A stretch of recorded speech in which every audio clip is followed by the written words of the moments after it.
Hello and welcome back to Shifting Gears. Today we've got a 73 Ford Mustang that has got some grinding when you hit the brakes on it. Me personally, I think it's a beautiful car. As you take a look at it, you'll see it's not absolutely perfect, but that's kind of what makes it stand out, because it's not a trailer queen. It's something that you can actually enjoy. So we're going to take it out, show you exactly what it's doing.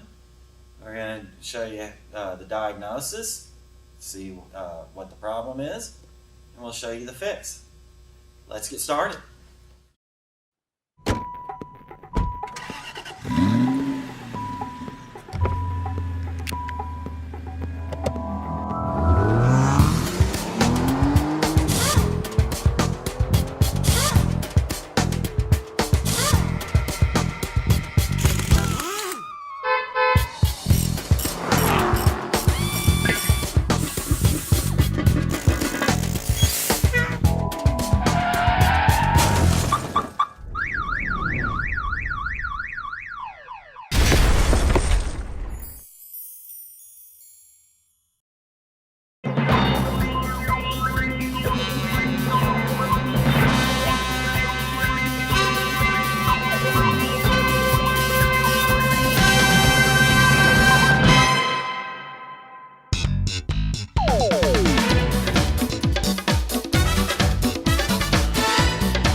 Alright, let's get a little bit of speed up.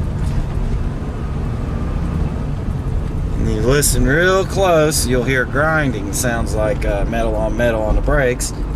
Happens when I hit the brakes. You can hear that there. I know from the camera you can't hardly tell, but it's definitely coming from the left front of the vehicle. So I need to get it back inside and we'll show you what's going on. Okay, now on this one, it sounded like, pads and rotors are metal on it. Because every time you hit the brakes, you get the grind. But we're going to show you why you don't just automatically assume that that's the issue. You check it out first. So, let's get started.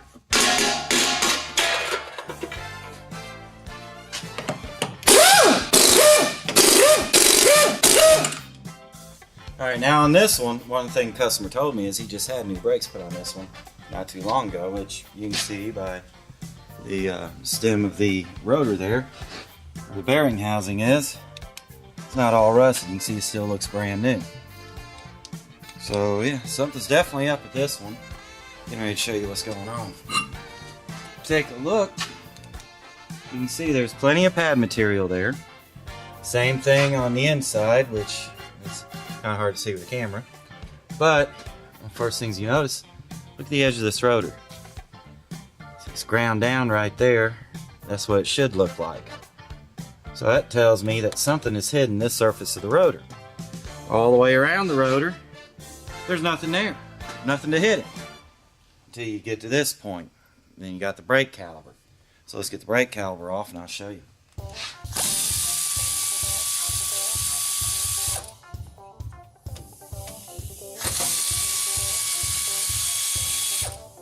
Now keep in mind when you're getting ready to pull the caliper off where the pads are attached to it, if you have a lip on the rotor, which this is a new one so we're not going to have that problem, but if you have a lip on the rotor, you try to yank that caliper off, use a pry bar, try to pull it off, you're going to end up damaging the pads. So stick you a little pry bar or a stronger screwdriver in the center there and kind of pull it out towards you to compress that piston just a little bit to give you some playroom.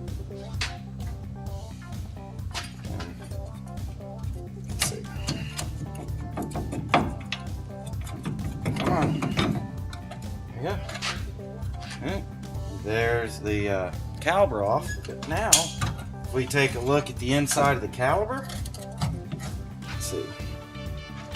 Flashlight.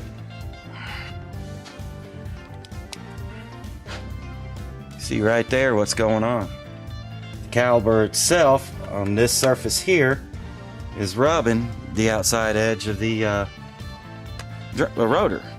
So why would it do that? Well, there's really only pretty much two reasons. There's got to be a problem with the caliper mount itself, whether the pins are bad, they're worn on one edge, flattening one side, allowing excess movement, or the spindle itself is broken. But in this case, these things have little rubber bushings that go inside the spindle at the caliper mount. See, they're destroyed.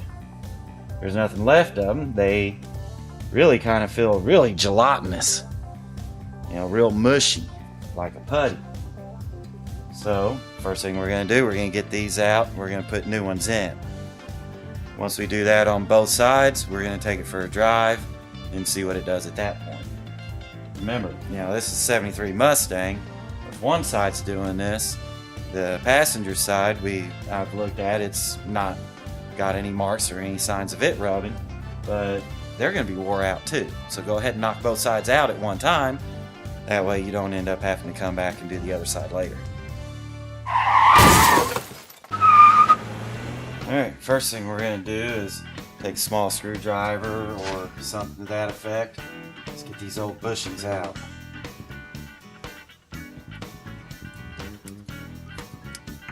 Make sure you scrub around the edges with it, because at this point it's so soft there's going to be some pieces stuck in there.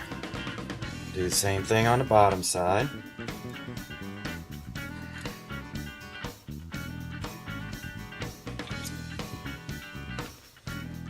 See, you squish them, they kind of try to stay the same way. This one's just turned into a little ball of nothing, kind of like silicone. Alright, now that we got those out, what we need to do, we need to make sure to clean the holes.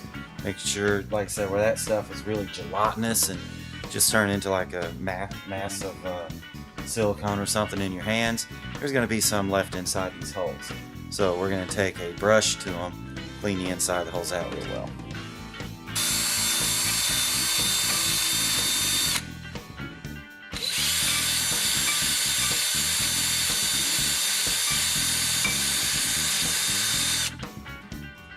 I don't know if you saw that with the camera or not, there's little pieces of it flying out everywhere.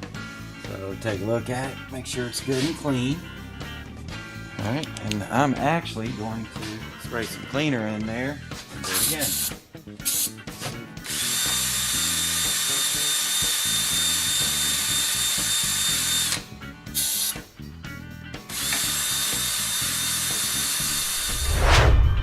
Alright, actually, before I move any farther, one more thing I was wanting to show you is, a lot of times, older vehicle, the lug nuts get hard to come on and off of there.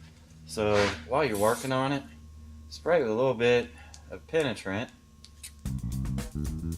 Do the same thing with the lug nuts. You see how I've got them set there. Basically fill them up with it. That'll help clean up the threads when you put them back on and make them go a lot smoother. This is what's left of our old bushings. See, they're pretty rough, pretty rotted out. These are your new bushings that go in there.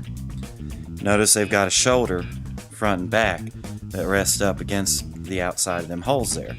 So we're going to take a different wire brush, we're going to clean up the outside too. That way there's less to interfere with this.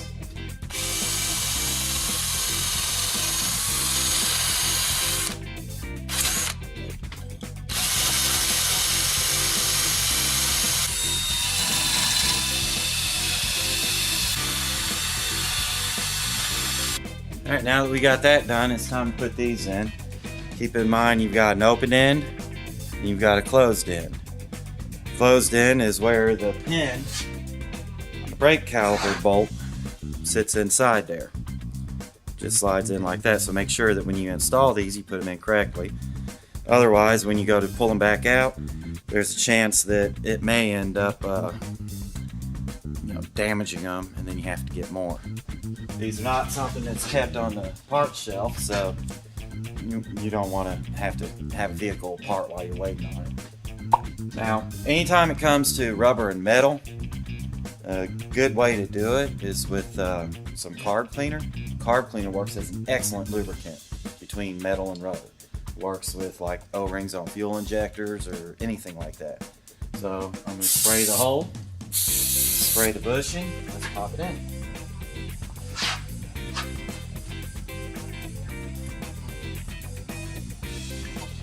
Make sure it's flush against both sides. You have to pull this side out and kind of spin it around.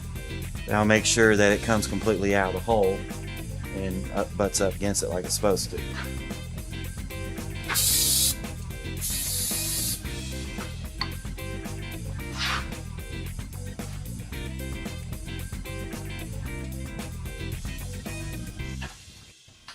Now if you take a look at the caliper mount pins, you can see it's got some crud and rust and stuff on the edge of them. This one's got something sticky right there, which I would assume is left over from the bushing. So we're going to take it to a wire wheel real quick and get them cleaned up, get all that gone. That way it doesn't get into the new bushing. While we're at it, we're going to go ahead and hit the threads just to make sure they're good and clean.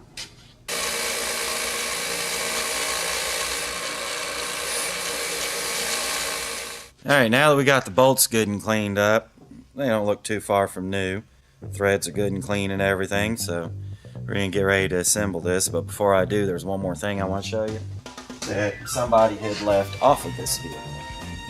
That can cause rattles and all kinds of stuff, so we're going to fix that while it's here.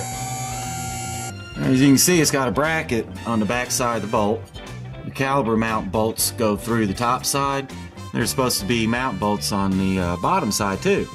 You can see whoever has been working on this has left those out.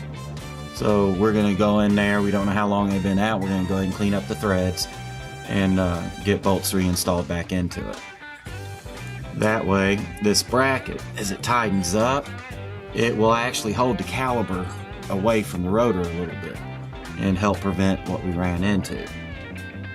So we're going to do it because of that, A, and B, because it needs to be done right. So we're going to make sure it is done right. You can see the mount holes there. It looks like they haven't been out of it too long. Like I said, better safe than sorry. We're going to go ahead and run a tap through there and make sure that they are indeed okay. That way we know that there's no problem there and we can get it fixed back right. Alright, so I bet the steering's locked. Steering's locked. Let's get that unlocked so we can turn them and make it a whole lot easier on us. Alright, I'm taking out the tap and die set so that we can get ready to fix these threads and stuff. You can see I got quite an elaborate setup here. You don't need all that. You could buy one of these smaller, cheaper sets like this, but keep in mind when you buy the cheap stuff, this is what you run into. So if you plan on ever using them again, get you something good. Now, once again, you don't have to buy a whole complete set. You can go to like a hardware store or someplace like that and buy just the tap that you need, rather than going out spending several $100s on big beautiful set. But like I said, just keep in mind you get what you pay for with this. So if you're ever going to use it again, rather than dealing with the frustration of your broken pieces or pieces that don't work right, spend a little bit of money and get you the right stuff. Alright, now we need to verify thread and all that. I believe it's going to be a 5/16 18. So we're going to take a look at it and see. Unfortunately, we don't have an old bolt that came off of it to verify the thread. So I'm taking a wild guess here. Where this is an older vehicle, it's going to be a standard. Any newer vehicle, you may be looking at a metric thread rather than a standard thread. So just keep that in mind. I think it's 5/16 18. I'm going to go ahead and get it ready. I'm going to grab a 5/16 18 bolt, see if it will go in and out of it just fine. If not, then we'll have to rethink this. Alright, we took a 5/16 18 bolt. We ran it in there, verified that yes, that is the proper size. So now we're going to run tap through and get the threads cleaned out. Very important, whenever you use a tap, spray it down with some WD-40. You don't want to use an air tool or anything like that because this is something that you want to do slowly. We're going to run it in a few threads, back it out a little bit. Run it in a few threads, back it out a little bit. Once we get it all the way through, we're going to pull it back out, We're going to spray any shavings off of this. We're going to run it through one more time, and then we're going to hit it with compressed air to blow anything out of it. Alright, we're also going to spray some WD-40 inside the hole. And we will run the tap in it.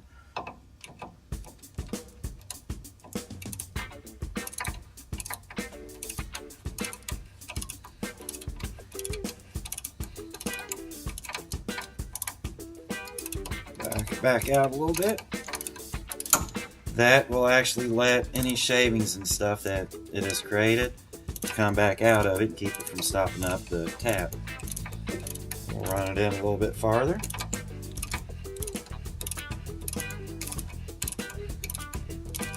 And back it back out.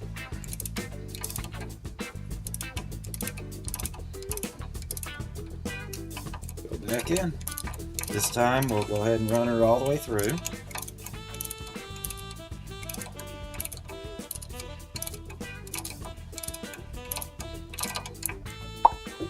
It's already coming out the other side, but keep in mind that a tap is tapered, or in other words, it's kind of shaped, triangular.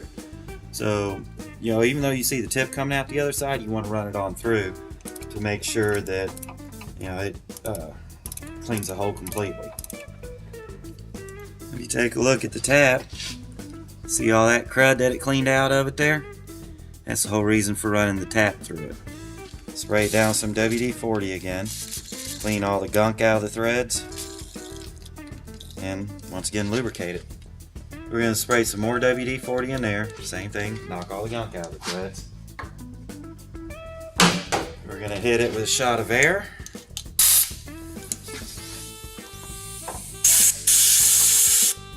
Remember to block your eyes because you don't want those shavings getting in it. Now that that's done, we're going to take the bolt that we're going to put in it, lubricate it, make sure that it goes in good and smooth. Screw it in by hand all the way. So I'd say we're good on that one.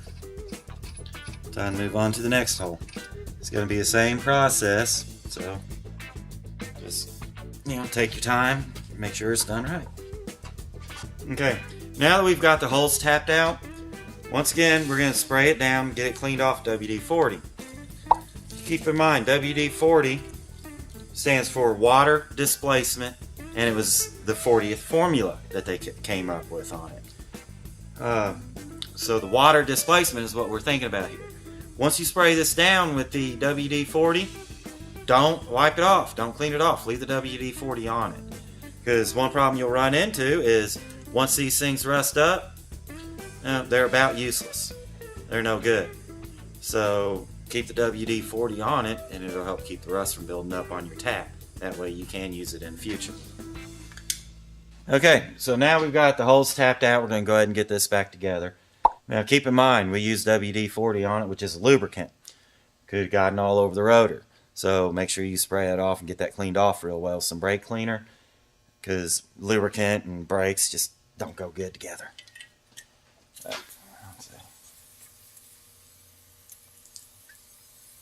Not to mention any grease off your fingers or something as you were working on it. You notice I sprayed the rotor surface here, but did not spray in this area because we want the WD-40 to stay on the studs. Alright, get rid of this and start getting her back together. We're going to go ahead and slip the caliper in place.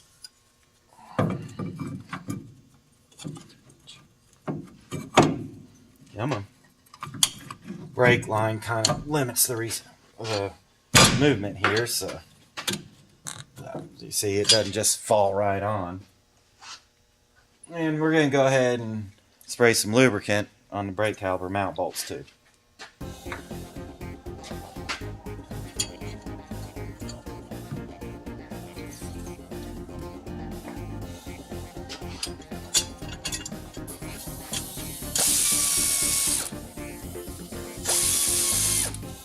Alright, now before we tighten that up completely, I just ran them in a little bit. We're going to go ahead and get those bolts on the bottom part of the bracket on there. Because right now we've still got a little bit of movement with this. it'll make it a little bit easier. Alright, now keep in mind this bracket also is meant to limit the movement of the caliper, so the holes aren't going to line up exactly. So it may be a bit of a battle trying to get it in there, but you know, work with it and you can get it. As you can see, the holes are not lined up, so you're going to have to do that at the same time. Once again, I'm lubricating the bolts that we're putting in because these are freshly tapped holes. I'll run that in there, make sure that it's good to go. Make sure when you're doing this, well, remember, you just cleaned out these holes, so it should go in really easy. If it's fighting you at all, you don't have it started straight. So if it fights, back it out, start over. You know, try to get it so it is straightened up and the bolt goes in nice and smoothly. Otherwise, you're just destroying what you just tried to fix.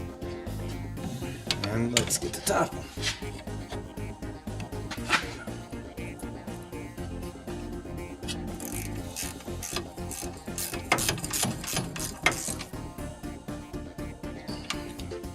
Okay, now that we've got those bolts tightened up, keep in mind, this is not going to take a very long bolt in there. That just goes through the spindle. If you get too long of a bolt, it's going to get in the back side of the rotor. So you want to use about 3/4 to 1/2 inch long bolt when you do those. But once you get it done, give it a spin. See if you can hear any scraping or anything like that. That way you know that the bolt is not scraping the inside of the rotor, which spins just fine. So we're ready to get the caliper mount tightened up and get this wrapped up.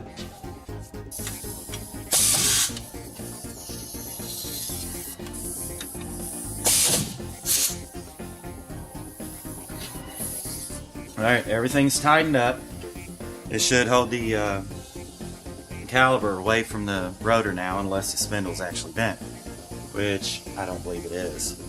But we're going to give one last cleanup of the brake rotor surface, get the tire on, do the other side, take it for a test drive.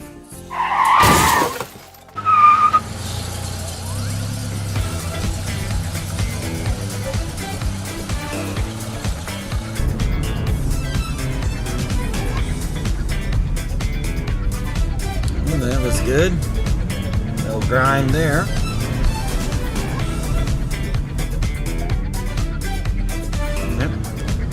Looks like we've had another successful repair. No more noise at all. And all it was a couple little pieces of rubber.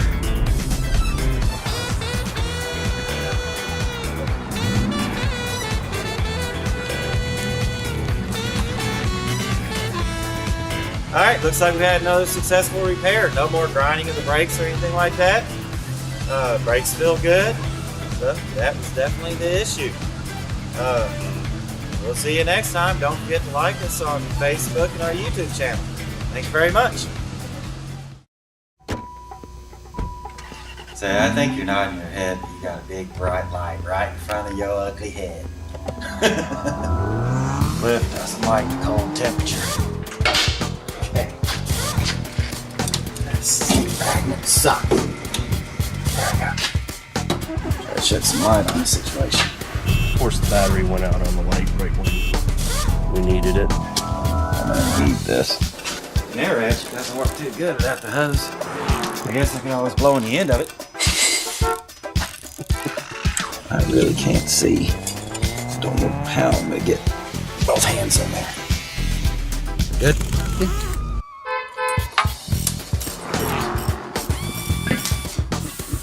Butterfinger. I've already forgotten.